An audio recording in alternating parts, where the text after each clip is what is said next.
ಈಗ ನೀವು ಪರಪ್ ನಗರದಲ್ಲಿ ಇರ್ತಕ್ಕಂಥ ಟೆರರಿಸ್ಟ್ ಬಗ್ಗೆ ಚರ್ಚೆ ಮಾಡ್ತೀರಿ, ವಿಧಾನಸೌಧದಲ್ಲಿ ಇರ್ತಕ್ಕಂಥ ಟೆರರಿಸ್ಟ್ ಬಗ್ಗೆ ಚರ್ಚೆ ಯಾರು ಮಾಡ್ತಾ ಇಲ್ವಲ್ಲ.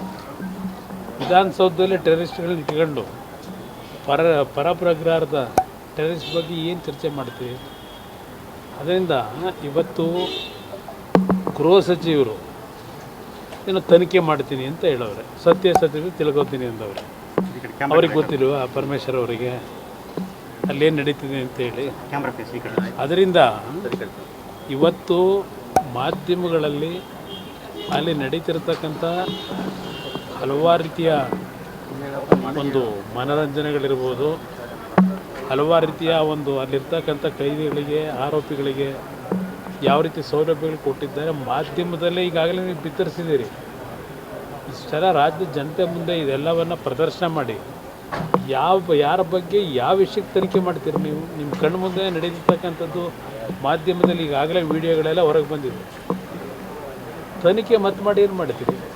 ಸುಮ್ಮನೆ ಕಾಲ ತಳ್ಳೋದಕ್ಕೆ ಈಗಿರ್ತಕ್ಕಂಥದ್ದನ್ನು ಮರವಿಗೆ ಒಂದು ಸಮಯ ವ್ಯರ್ಥ ಮಾಡ್ತಕ್ಕಂಥದ್ದು ನಿಮ್ಮ ಈ ತನಿಖೆಯ ಹಿನ್ನೆಲೆ ಅಂತಕ್ಕಂಥದ್ದು ಮುಖ್ಯಮಂತ್ರಿಗಳು ಕೇಳಿ, ಗೃಹ ಸಚಿವರನ್ನು ಕೇಳಿ ಏನಕ್ಕೆ ಅಂತ. ಸರ್, ಇದೇ ಗೌರ್ಮೆಂಟಲ್ಲಿ ಹಿಂದೆ ಕೂಡ ದರ್ಶನ್ ಆರೋಪಿ ಆಗಿದ್ದ ಸಂದರ್ಭದಲ್ಲಿ ಅವ್ರ ರಾಯಲ್ ಟ್ರೀಟ್ಮೆಂಟ್ ಎಲ್ಲ ಇತ್ತು, ಆಗಲೂ ತನಿಖೆ ಮಾಡ್ತೀವಿ ಕ್ರಮ ಅಂತ ಹೇಳಿದ್ರು. ಈಗ ಅದಕ್ಕೆ ನಾನು ಹೇಳಿದ್ದು, ಇಲ್ಲಿ ಈ ಸರ್ಕಾರದ ವೈಫಲ್ಯಗಳೇನಿದೆ ಇದು ಪ್ರತಿನಿತ್ಯ ನೀವು ಕಾಣ್ತಾ ಇದ್ದೀರಿ. ಈ ಸರ್ಕಾರ ಸರಿಯಾದ ರೀತಿ ನಡೆದಿದ್ದರೆ ಈ ಸರ್ಕಾರದಲ್ಲಿ ಇರ್ತಕ್ಕಂಥವ್ರು ಸ್ವಲ್ಪ ಅದೇನೋ ಇವ್ರು ಹೇಳೋರೆ, ಇವರು ಮುಖ್ಯಮಂತ್ರಿನೇ ಇರಬೇಕು, BJP ಅವರಿಗೆ ಮಾನ ಇಲ್ಲ ಅಂತ ಹೇಳಿದ್ದಾರೆ. ಇವತ್ತು ಇವ್ರಿಗೇನಿದೆ ಅಂತ ಕೇಳ್ತೀನಿ ಮುಖ್ಯಮಂತ್ರಿಗೆ. ನೀವು ರಾಜ್ಯದ ಮುಖ್ಯಮಂತ್ರಿ ಆಗಿ ಅನುಭವ ಎಷ್ಟಿದೆ? ಇಂಥ ಅನುಭವ ಇಟ್ಕೊಂಡೇ ಇಲ್ಲಿ ಇಂಥದ್ದೆಲ್ಲ ನಡೆಯೋದನ್ನು ಭಾಳ ಲೈಟ್ರ್ ವೇನಲ್ಲಿ ತೆಗೆದುಕೊಂಡು ಏನು ಹೊರಟಿದ್ದೀರಿ ನೀವು? ಯಾವ ಕಾರಣಕ್ಕೆ ಇದನ್ನು ಇಷ್ಟೊಂದು ಅತ್ಯಂತ ಒಂದು ರೀತಿ ಲೈಟರ್ ವೇನಲ್ಲಿ ಏನೋ ನಡೆದೇ ಇಲ್ವೇನೋ ಅಂತಕ್ಕಂಥ ಇನ್ನೂ ಸಮಯ ತಿಳ್ಕೊತಾರಂತೆ ಲಘುವಾಗಿ ಮಾತು ನೆನ್ನೆ ನೋಡಿದೆ. ನನಗೇನು ವಿಷಯ ಗೊತ್ತಿಲ್ಲರಪ್ಪ, ನಾನು ತಿಳ್ಕೊಂಬಿಟ್ಟು ಆಮೇಲೆ ಹೇಳ್ತೀನಿ ಅಂತ. ಏನು ರಾಜ್ಯದ ಮುಖ್ಯಮಂತ್ರಿಗೆ ಇಂಟೆಲಿಜೆನ್ಸ್ ಇಲ್ವಾ?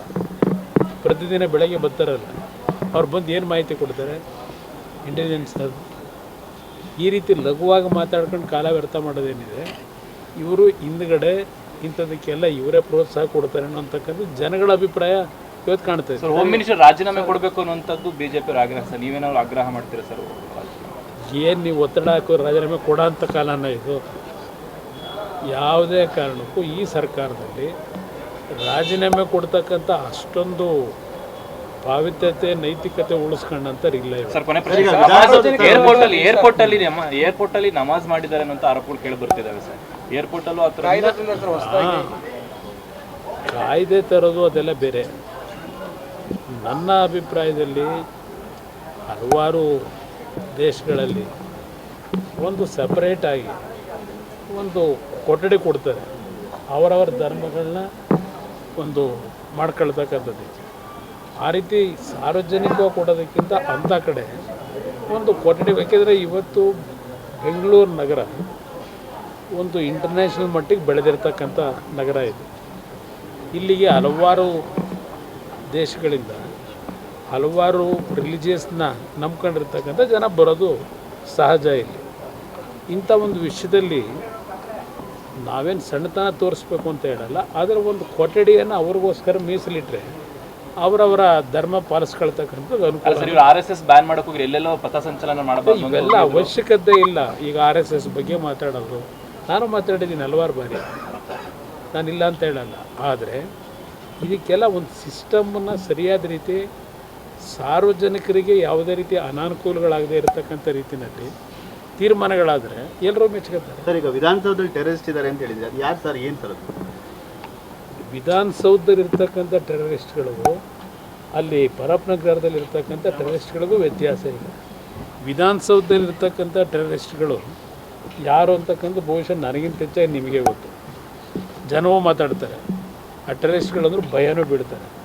ಅದರಿಂದ ಅಲ್ಲಿ ಪರಪ್ ನಗರದಲ್ಲಿ ಇರ್ತಕ್ಕಂಥ ಟೆರರಿಸ್ಟ್ಗಿಂತ ಇವ್ರು ಇನ್ನೂ ಡೇಂಜರ್ ಅವರು.